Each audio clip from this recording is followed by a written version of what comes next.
everybody, and welcome back to another episode of Access Blockbusters Pod. I am your host, as always, Access Blockbusters, and unfortunately, it is a sad day. We are not going to be joined by CM this week. Unfortunately, he is busy, but that's okay. We are going to continue on because, well, quite frankly, I thought this would be another week where we wouldn't have that much to talk about, and I was considering doing another segment, trying to figure out a game to do, and then this morning, it is Thursday, July 29th, I believe. By the way, for any of you who care about this in the audience, the subscribers, but it is MLB trade season, so I'm very excited. I'm a huge baseball fan, for those of you who may not have known that, which is probably all of you.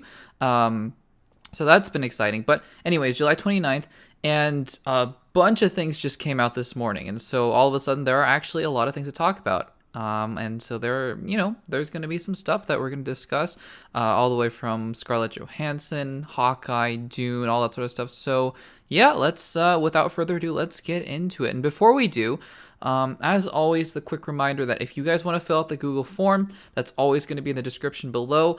Please feel free to fill it out. If you guys have seen, I've been doing these things called Access Blockbusters clips, where I take clips and the segments from all of the podcast episodes and turn them into their own separate videos to make them more accessible for the audience. And by doing so, if you guys submit a topic, it will be basically turned into its own video, and I'll be shouting you guys out if you fill in your name in the Google form. So again, if you guys want to participate in the Access Blockbusters pod, which we'll be doing for the remainder of the summer, then please be sure to fill out the Google form. But today, since there weren't any responses to the Google form, which is totally fine, by the way, I'm not hurt, I'm not bitter at all. No, I'm just kidding. Totally fine.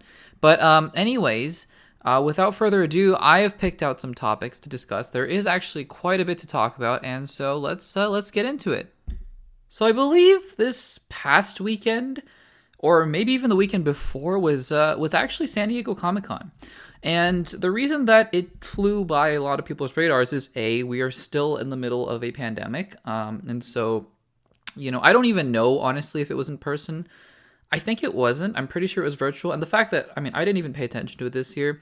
And, the reason is because Marvel, DC, Star Wars, they didn't show up. So you could find recaps about what was going on at San Diego Comic-Con at other outlets. And also just the fact that, Marvel and even DC's, they're, doing their fandom thing now. They're doing their own events and Star Wars celebrations. So San Diego Comic-Con doesn't feel the same anymore. But anyways, this is not a segment about Comic-Con, because one of the things that did come out of Comic-Con, I believe, is that Michael B. Jordan is going to be developing a Superman movie centered around Val-Zod, and is going to be developing this movie for HBO Max. Now, there are a couple things to keep in mind before we get into my thoughts. First of all, so for those of you guys who don't know, and I don't honestly know much about Val-Zod either, he's a pretty relatively new character in the comics as far as I know.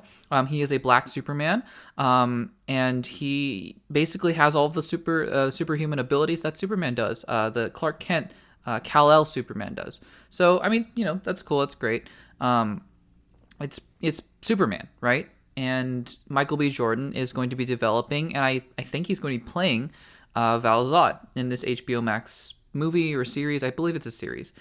Or it might be a movie, but anyways, I don't think that impacts it that much. So again, a couple things to keep in mind is that this is going to be going to HBO Max, and it is separate, I do believe, from the J.J. Abrams project that is going on. The J.J. Abrams project that is going on, he was also going to be developing a Superman movie, and I also believe that he was going to be aiming to cast a black actor in the role, but I think that this is a separate thing entirely. I think that Michael B. Jordan, who was rumored, by the way, to be playing the Superman in J.J. Abrams' produced Superman movie, is now going to be doing his own separate thing for HBO Max and Warner Brothers. And so what's interesting about this is that with the whole idea of the multiverse going on, and we're not going to talk about it that much in today's episode, but J.K. Simmons has been confirmed to be coming back for Batgirl. So they are still trying to keep some continuity with the DCEU while exploring other Elseworld things, which I think is really cool. But what's interesting is that, Superman is the icon of the DCEU. Maybe next to Batman. You can argue Superman or Batman. But Superman is the icon of DC. And they are going to have, I think, 3, 4, 5 versions across the TV shows in the movies now. With Henry Cavill is still technically around somewhere, I think. Whether or not he comes back is a different story. You have Michael B. Jordan now. You have the Superman and Lois version. I believe you have the Arrowverse version, and you're gonna have the J.J. Abrams version. So it's just gonna be really interesting to see how they treat the character of Superman across all these different platforms. Again, on its surface, Michael B. Jordan is a fantastic actor. We all know him obviously as Killmonger in the MCU, but he was also, of course, Creed, which was he was amazing. He's been in movies such as Just Mercy. Again, he is just a fantastic actor, and I have no doubt that whatever this Superman project ends up being, it's going to be great. I just think that it's more interesting to think about right now of how DC is approaching Superman. Like, they're taking the Superman, which granted isn't the Clark Kent version, but that doesn't really matter, right? But they are exploring other versions of Superman, Black Superman in particular, but they're trying out a movie in theaters, it looks like, with J.J. Abrams, and then they're also trying one with Michael B. Jordan. So again, I'm curious to see if this has any impact also on the J.J. Abrams version, because it seems like they were going for similar things. Like, was J.J. Abrams gonna make a Val-Zod movie as well? Are they going to just have two Val-Zods hanging about in the DC multiverse sphere? It's hard to say. Bottom line, though, is, look, you can have as many iterations of a character on the big screen and the small screen as you want, as long as they're quality. You can have Joaquin Phoenix's Joker, and then you can have a Matt Reeves Joker if you want. And then you can have Jared Leto exist too, fine, if you want. It just depends on the execution. That's what I've always been saying. That's what I've been saying about Batgirl. Now that there are going to be a couple different versions of Batgirl running around as well. Obviously, multiple versions of Batman in The Flash. So, again, as long as they make quality content, I really don't see a problem with this. And I think it's great, obviously, getting a talent like Michael B. Jordan to join and develop a Val-Zod Superman movie. So, I think that'll be a big win for HBO Max. Whether or not people will see it, just because of the fact that it's on HBO Max, not going to theaters, remains to be seen. I do believe that it's going to be a limited series, so just sort of a one-season sort of thing like WandaVision. But, it has the potential to be something really, really special, and Michael B. Jordan is developing it and producing it himself. So, should be a good time. Now, pivoting over to something non-DC related, there have been reports.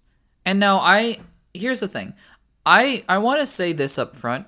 I don't talk about on this channel, I don't talk about news that is strictly rumors unless I am explicitly theorizing or just, saying, oh, it's a rumor or a theory that something so-and-so is going to happen. I like to stick to the main sources, like The Hollywood Reporter, like Variety, like coming directly from the mouth of Kevin Feige or Kathleen Kennedy or Walter Hamada, for example. But the thing is, there are varying degrees of, if the news isn't coming from those sources, there are varying degrees of reliability and legitimacy. So take this for what you will.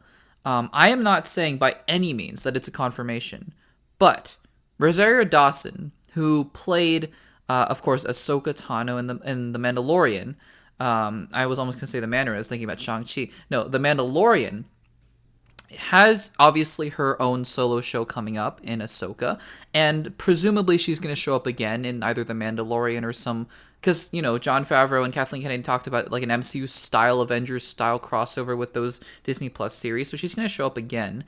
Has apparently, allegedly, I looked for this, it's off her Instagram at this point, but posted fan art of Ezra Bridger and Thrawn in live action. Now, that's obviously not that surprising, because as for those of you who know the Star Wars lore, the Star Wars canon, have seen Star Wars Rebels, you know that at the end of Star Wars Rebels, obviously Ahsoka Tano is off with Sabine to look for Ezra Bridger, who disappeared with a bunch of space whales.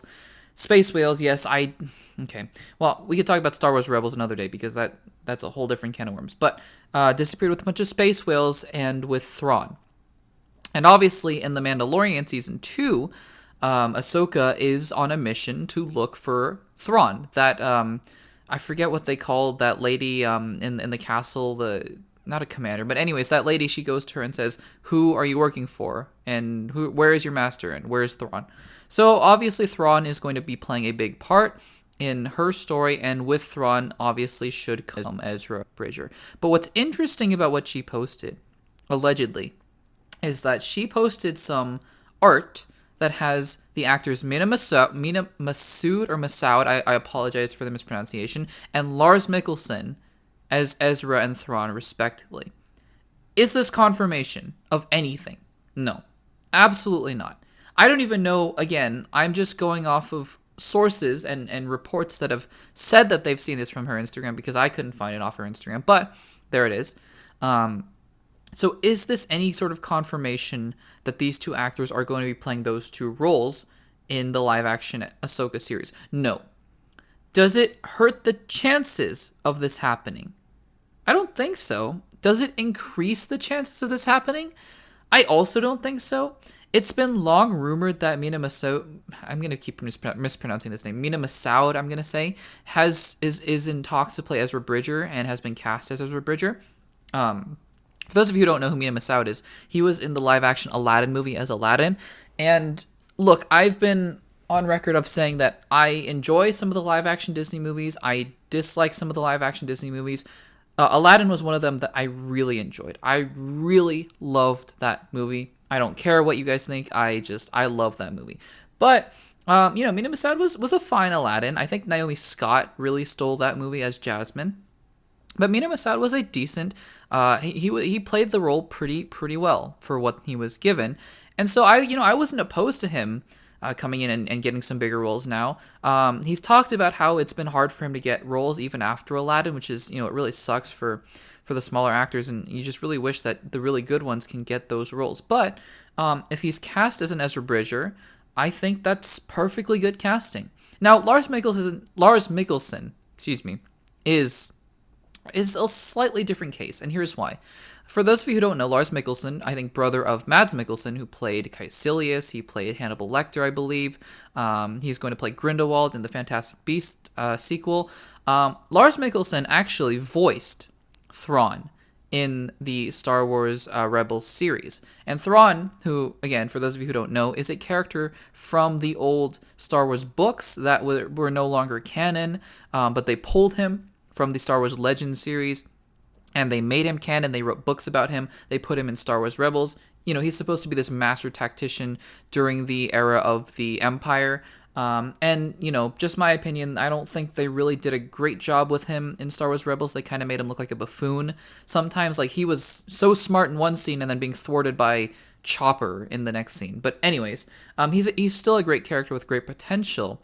And knowing that he's alive after the events of Return of the Jedi is a really interesting way to go for the series. And so one thing that makes me kind of think that, yeah, this might be where Disney is going with the casting is Bo-Katan. Bo-Katan, who was in The Mandalorian, but made her debut in Star Wars The Clone Wars, I believe, was voiced by Katie Sackhoff, and they cast Katie Sackhoff as who was in was it Battlestar Galactica, I believe. So she is a notable live action actor as well, and they brought her in to play the live action role. If they're going to do something similar with Lars Mikkelsen, I don't see why not. There are reports and rumors that Benedict Cumberbatch would be playing Thrawn, and I think that was solely based on look. And for those of you guys who are thinking, oh, but Mina Masoud doesn't look like Ezra, or Lars Mikkelsen doesn't look like Thrawn, honestly, like, who cares? I have been on the record of saying, like, when you're translating from live action to animated or vice versa, it doesn't matter, I don't think, like, how close they look like the character, as long as they give a good performance and they adapt the character well. So I have no problems with them being cast. But I want to say this again before we end this segment and move on, is that this is by no means confirmation. This is by absolutely no means confirmation that Mina Masoud and Lars Mikkelsen are going to be playing the characters. If you wanted to ask me my thoughts, which I just gave on what I think if they were cast, I would say to you, I think this is great news. I think it would be a great roles for the both of them, and I think they would fit very well into the Star Wars universe with Rosario Dawson. I am just out here saying that I would be excited, but this is not confirmation. So, yeah, that's the news.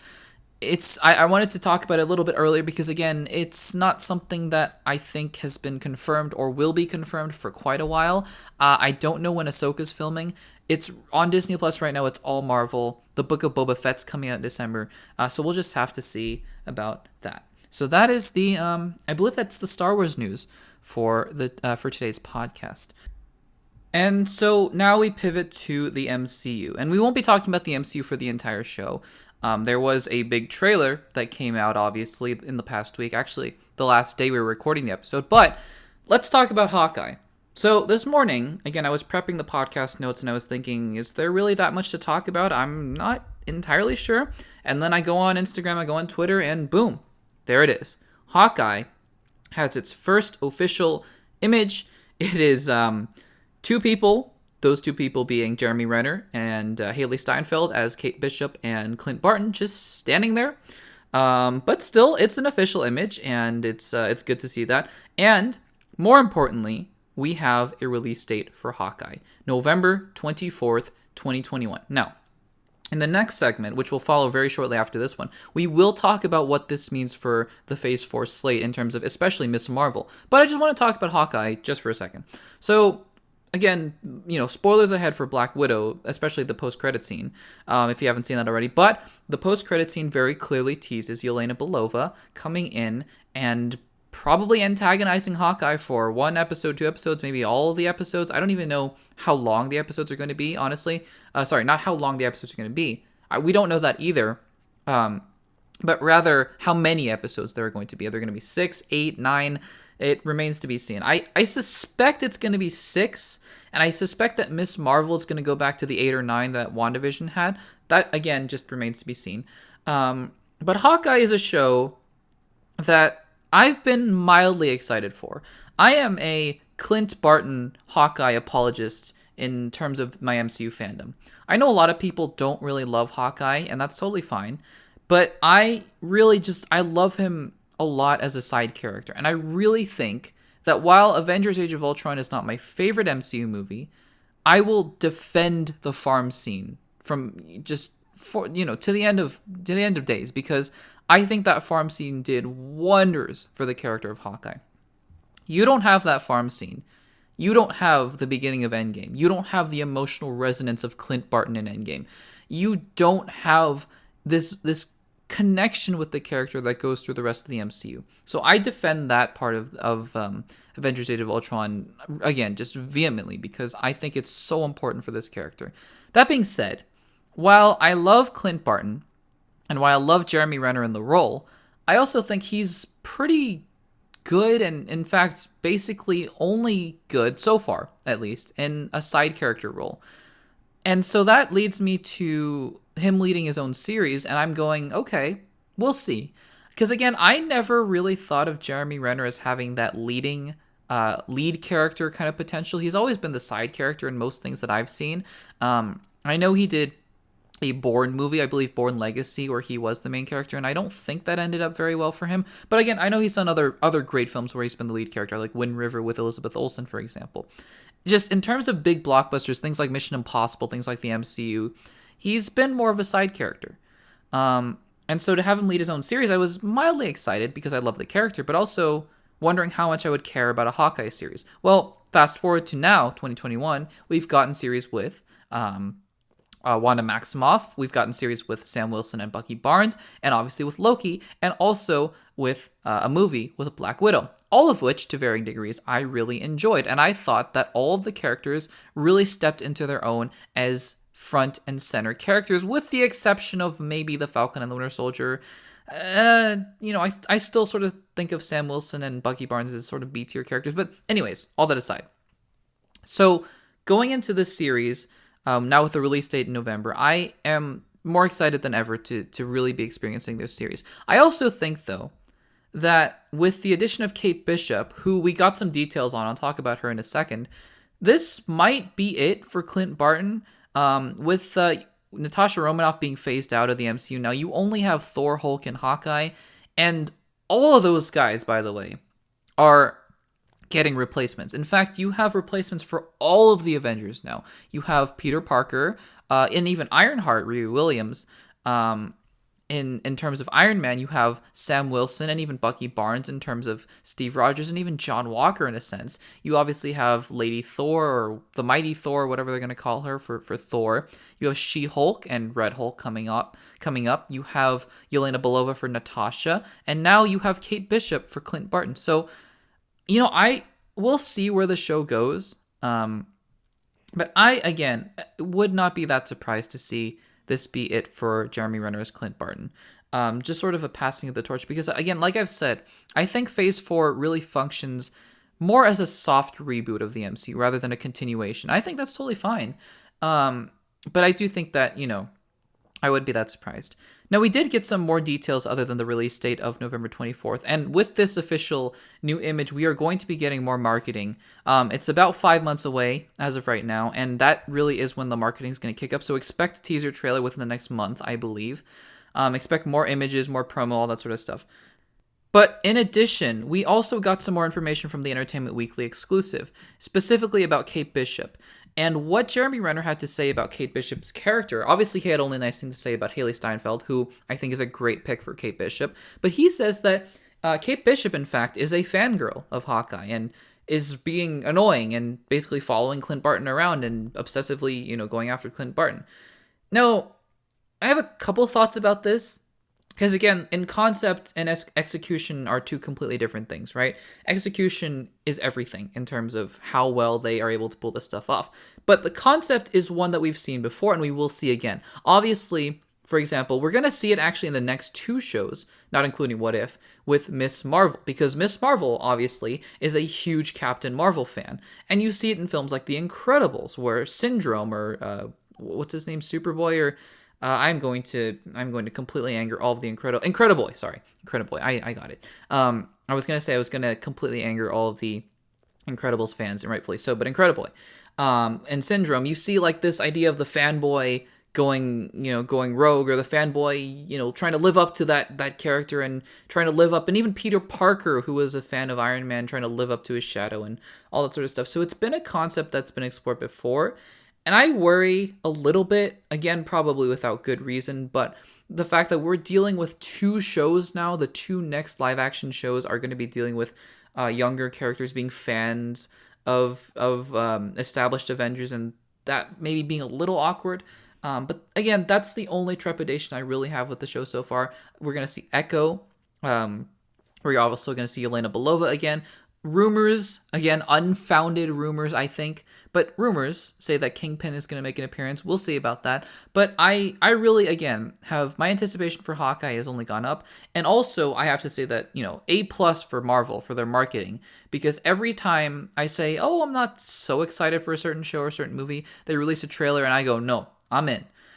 2 prime examples have been Falcon and the Winter Soldier and Shang-Chi. When those projects were announced, I was like, yeah, okay. I'm decently excited for them.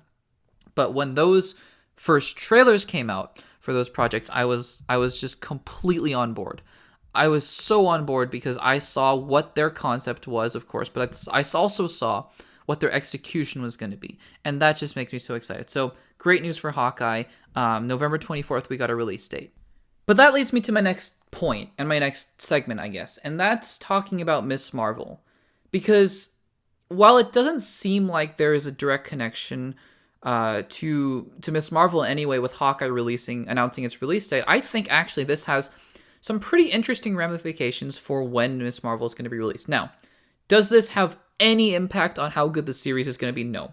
This is just me, as a Marvel fan, talking about what I think this means in terms of the release date of Phase 4 and just diving into the minutia and trying to figure out when is Miss Marvel going to be released.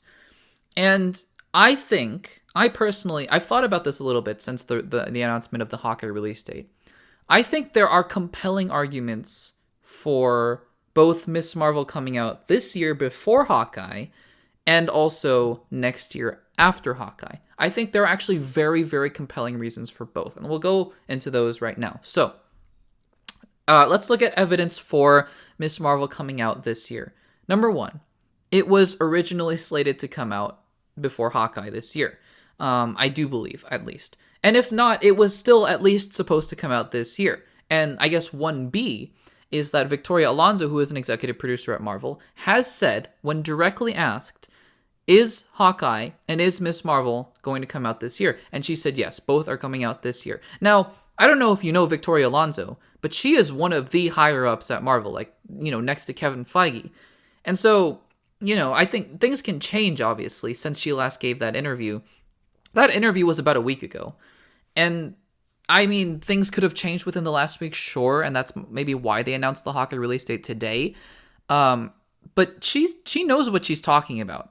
So I think her saying that both Miss Marvel and Hawkeye are coming out this year should carry more weight than someone like, for example, Iman Vellani, who is in the show, obviously, but obviously doesn't have any control over when the show comes out. That's more of the executive stuff, and that's definitely something that Victoria Alonso should know. So that is one big point. And honestly, look, I know that because I'm going to list a bunch of evidence to suggest that Hawkeye is going to be released after, Miss Marvel is going to be released after Hawkeye. But I really do think that that's something important to keep in mind, is that when these people say, things like that, there is no reason for them to lie about it, I don't think. I think that for whatever reason, at the time of that interview, Victoria Alonso had full confidence that both Miss Marvel and Hawkeye are going to release in the same year, and the only way for that to happen, really, is for Miss Marvel to release before Hawkeye, on top of the fact that I do believe it was slated to be before Hawkeye. I could be wrong about that, but anyways, all that aside. Now here's a bunch of evidence that suggests that it's going to be delayed. And I think that, I'm very curious to hear why Victoria Alonso thought they were going to be both released at the same time, because there is actually a plethora of evidence to suggest, now that I'm looking at it, I know I said up top that there's actually a bunch of evidence for both sides. I'm looking at it now. It seems like there's actually a ton more evidence pointing to it being delayed to 2022. So we'll go into all that right now. And you guys have to let me know in the comments what you guys think. First of all, this is potentially, it doesn't necessarily mean anything, but it might, is that Hawkeye wrapped filming, I believe, about a month before Miss Marvel did. And that essentially means that their production was over before Miss Marvel. Now, Marvel can release and film and produce and do post-production on whatever they want, whenever they want. So just because Avengers Infinity War and Avengers Endgame, like for example, Avengers Endgame was filming before Captain Marvel, doesn't obviously mean that Captain Marvel is coming, before Avengers Endgame, or after Avengers Endgame, excuse me. That being said, it is interesting to note that Hawkeye did indeed finish production before Miss Marvel. The second thing is, look, you have this What If series coming out in August, and you can overlap the series if you wanted to, but I don't think that's what Marvel wants to do, obviously. And so the only way for it to really fit, it being Miss Marvel, between Hawkeye November 24th and What If, is to have it be basically late September, early October. And for that to happen, the interesting thing is that we can look at this on a canon side of like, oh, it doesn't really matter if Miss Marvel comes before Hawkeye. But what's really interesting about Hawkeye getting the release date first is that marketing is very indicative of when things are going to come out and why. And the reason is because usually Marvel, like clockwork, will start to promote their products 5 to 6 months before they're released. Wouldn't you know it, Hawkeye is releasing in 5 months, basically. Almost exactly. Now, the fact that Miss Marvel didn't get any promotion, and if it were coming out in, September, October, and it doesn't get promotion within 5 months is not a reason to panic. Like, for example, if Spider-Man No Way Home doesn't get a trailer until, August or September, it's not a reason to panic, because there are reasons that they're probably trying to hide Tobey Maguire, Andrew Garfield, or whatever they're going to do. But what's interesting is that, while, yes, it's not very common, but it's still done that movie studios try to push their marketing towards the end, that's not what Marvel does. And also, it would mean that there's basically only 2 months for Marvel to market this series. And that's really not a lot of time, considering the fact that basically nothing has been released from Miss Marvel thus far. So again, while it wouldn't be ludicrous to say that, oh, we can start the Miss Marvel push right now, the marketing push, I think it would be very odd to see that, especially given the fact that they are about to enter what I believe is Hawkeye marketing.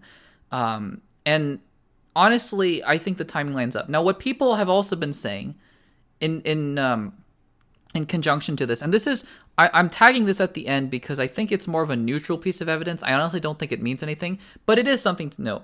What Entertainment Weekly said in its piece about Hawkeye is that this will be the next live-action Disney Plus show to come out, which insinuates that obviously, what if notwithstanding, that Miss Marvel should come after Hawkeye. Now, on the one hand, you can take that as evidence to say, yep, that means that Miss Marvel is coming in 2022 after Hawkeye. On the other hand, you could also just say that Entertainment Weekly, who is not a Victoria Alonso, which is why we talked about her at the beginning of this segment, because she knows these kinds of things. She should know these kinds of things. Entertainment Weekly is probably just making an assumption, like most of the rest of us, that, oh, well, after Loki, obviously, again, what if notwithstanding, that the next thing that they're going to put out is Hawkeye in the promotional materials, so Hawkeye is the next series. It's not a bad assumption to make, but I want to caution everyone to say that just because Entertainment Weekly said it doesn't necessarily mean that that is set in stone. So, again, there's some evidence to suggest that Miss Marvel might still come out this year, which I think is getting more doubtful by the day, that they don't announce a Miss Marvel release date or they don't put out a trailer. And honestly, I don't think that's such a bad thing. I think if you just let What If run its course, it's 10 episodes, you have Shang-Chi coming out, you have The Eternals coming out, and then you release Hawkeye, I don't think that's such a bad thing at all, honestly. I think that we do want some room to breathe with these shows, and I think that, canon notwithstanding, because I think that maybe there's some canon ramifications that might have gone into this decision as well. But again, who knows? I'm not Kevin Feige, and if I were Kevin Feige, I probably would have screwed the whole thing up. So that's that on Ms. Marvel. Now, the last little bit of Marvel news that came out today, actually, again, Thursday, July 29th, that caught my attention and caused me to think for a few seconds. And I'm still thinking, in the process of trying to hash out what I think about this. Is this. It's not related to, the canon or the characters or anything.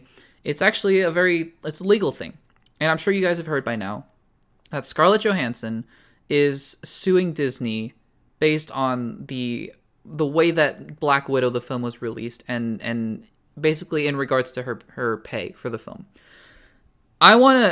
First of all, I want to make it clear that I am not a legal or a business expert. And so my thoughts on this should not be taken too seriously. I'm not trying to say that something is legal, something's not legal, I'm just going off of what, Variety and The Hollywood Reporter and all of these other sources have been talking about, and from Disney itself.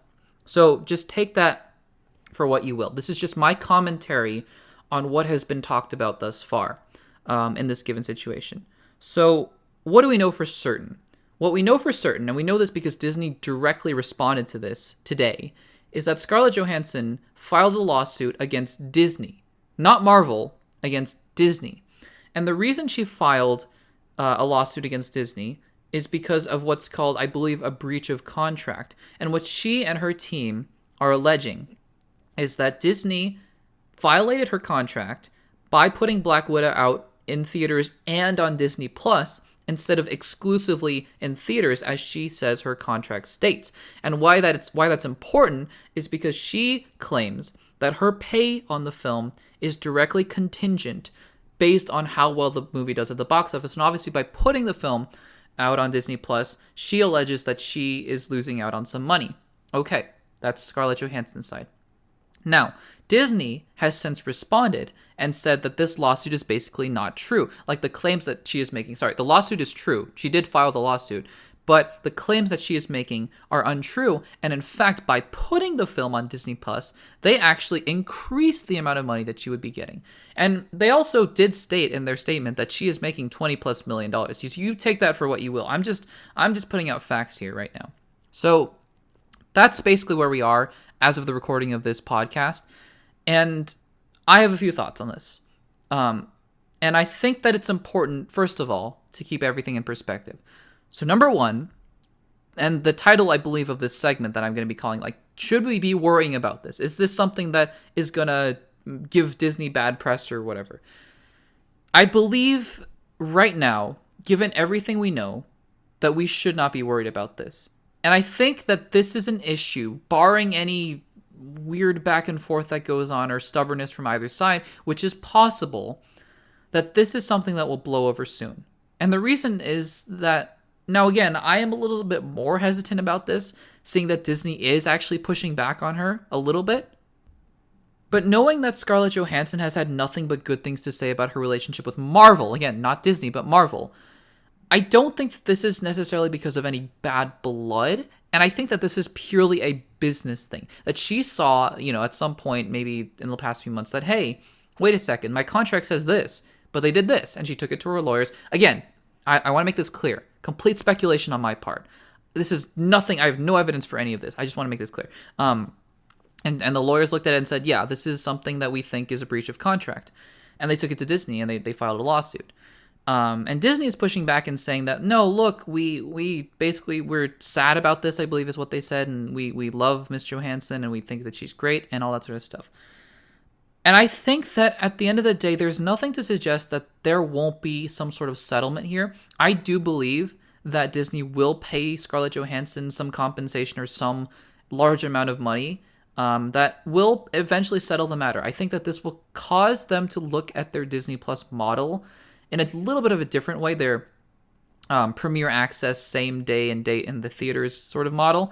And I mean, they should have seen what happened with HBO Max a few months ago when they announced this. Like Patty Jenkins and Gal Gadot, they were not happy. Obviously, Denis Villeneuve and James Gunn, who were directing Dune and the Suicide Squad, were not happy.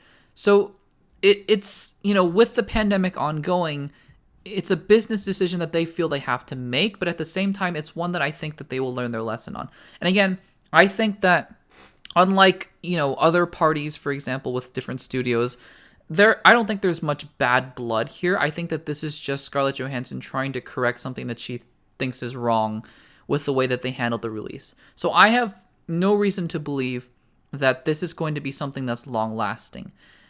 Whether or not this affects Disney Plus going forward in terms of how they release their movies remains to be seen.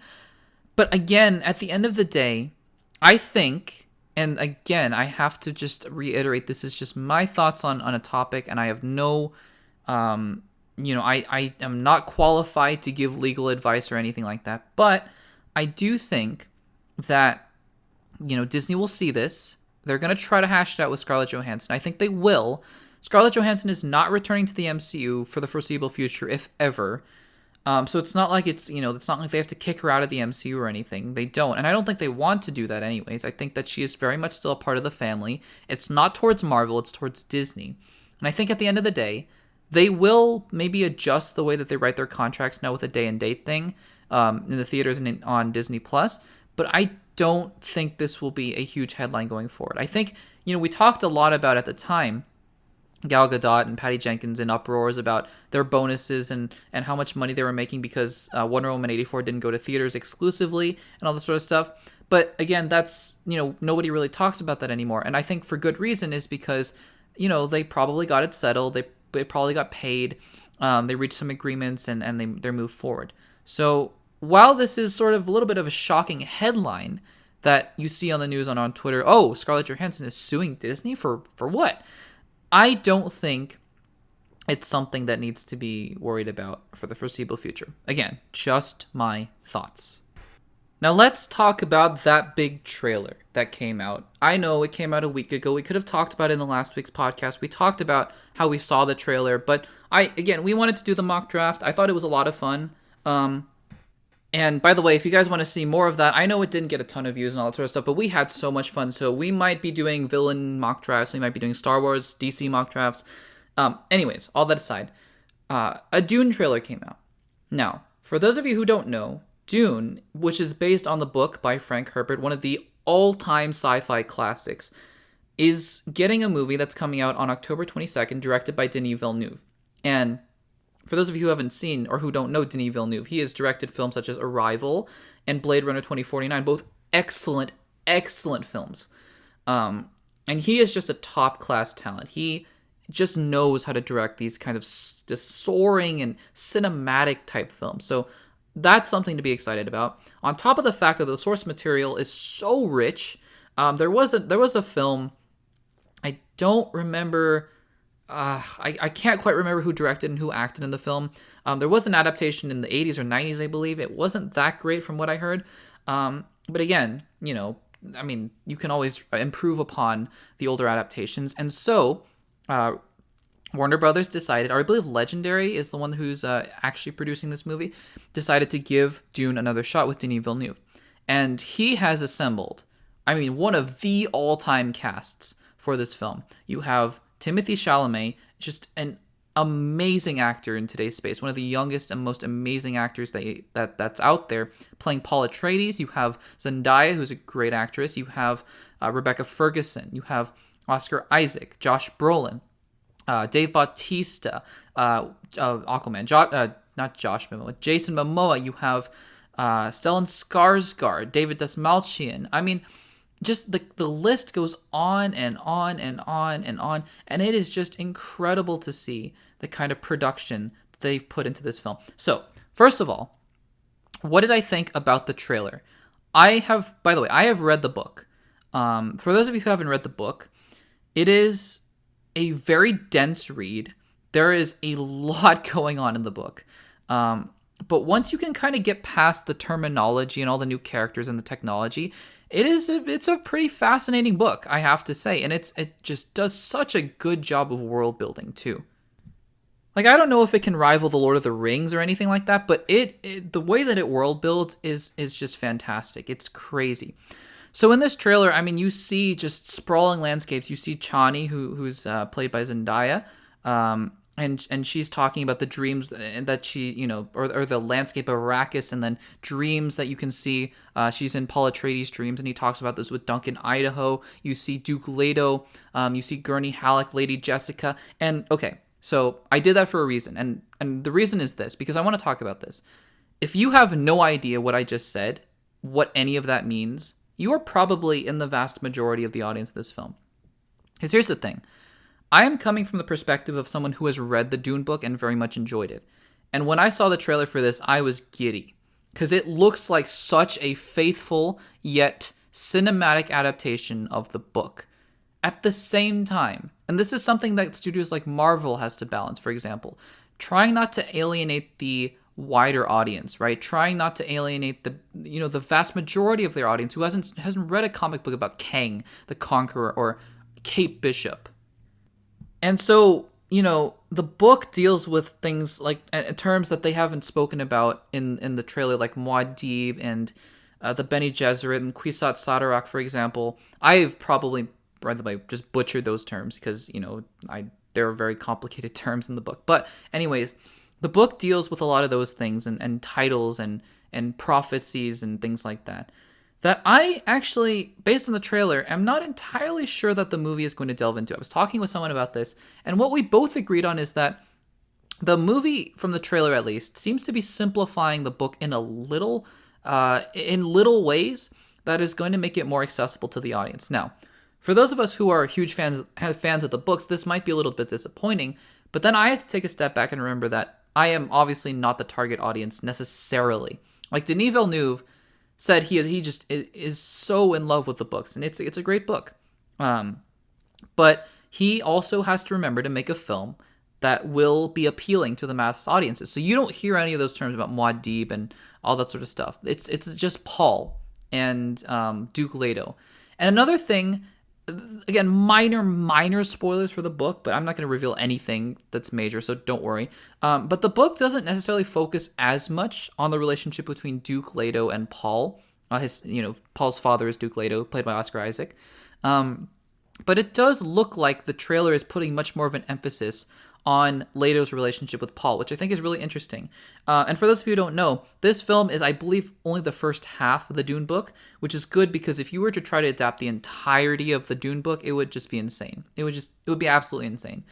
I don't know where this is going to end in terms of the book, but again, I think that it's a smart move on Denis Villeneuve's part to adapt only the first half, if that's still the case. And I hope that's still the case because, again, it's just such a massive book to adapt in one go. But, with the lines at the end of Paul saying, what if I'm not ready? And Duke Leto saying, if you're not, then just know you're my son. I think that really indicates that the soul of this movie is going to be Leto and Paul. And I think that's a really good angle to take, honestly, as a filmmaker and someone, who would adapt Dune onto the big screen. Obviously, the action looks fantastic. You see Dave Bautista as a Raban or Rabin. You see Stellan Skarsgård, wow, as Baron Harkonnen. He looks great as always. I mean, he's fantastic in everything he does.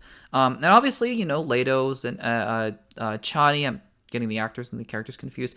Timothée Chalamet, I have to say, I wasn't necessarily super impressed by him in the trailer. I think he delivers all of his dialogue like really wispy, and I don't know. There was something that was a little bit missing from this version of Paul, that I didn't quite get that same strength and brashness that I got from the books. But again, I don't want to compare the books to the movies that much. And I think that, again, this movie looks like it is going to be fantastic. My only concern, right? Because I don't think there's any doubt in my mind that this is going to be a great movie and the critics are going to love it. The only doubt in my mind is if people are going to go see it. Pandemic notwithstanding, is this movie going to be the same as Blade Runner 2049, which was an excellent film, but nobody saw it? And I fear that it might be, honestly. I think a lot of the hardcore nerds are going to go out and see this movie because it looks fantastic, but I also think that the vast majority of the audience is looking at this trailer and going, it just looks like sci-fi, honestly, and it was based on a pretty popular book, and that's why they're not including terms like, if they said Bene Gesserit, then people would be so confused, right? It's hard. It's a hard balance of adapting something that is this densely sci-fi, this densely packed with lore, into something that can be palatable for the wider audiences. So I don't envy the task that Denis Villeneuve had. I, as a fan of the book and also just as a fan of sci-fi, think the trailer looks fantastic. I think that this movie is going to just crush it and probably be one of my favorite movies of the year. But it just remains to be seen how well this movie can do at the box office. So with all of that out of the way, that will do it for this episode of Access Blockbusters Pod. It was a little bit of a shorter episode. We didn't have CM with us, and again, I want to talk about a variety of different things in today's episode in depth, and I think I got to do that with all the topics. We touched on Star Wars, DC, Marvel, Dune, all appropriate topics for the Access Blockbusters Pod. So again, thank you guys so much for tuning in. This is episode 7. We are going to be continuing the Access Blockbusters Pod into the summer, and stay tuned, as I will be letting you guys know what the plans are for the fall and the winter, hopefully. I got something pretty excited planned, I think. I got some fun videos that are going to be lined up, so stay tuned for that. Again, if you want to fill out the Google form to be a part of the Access Blockbusters Pod and get your own video dedicated to you and your question, please feel free to fill out the Google form. And I think that's about it. The podcast will be available on Anchor and Spotify as always, and it will of course be on YouTube as well with Access Blockbusters clips. Make sure to subscribe to the Access Blockbusters channel, give this video a like, watch it all the way through, listen to all the way through, or just listen to the clips as well if you so prefer. That will do it from me, and yeah, without further ado, I think that's about it. I will see you guys next week. Take care. Bye-bye, guys. Thanks for listening.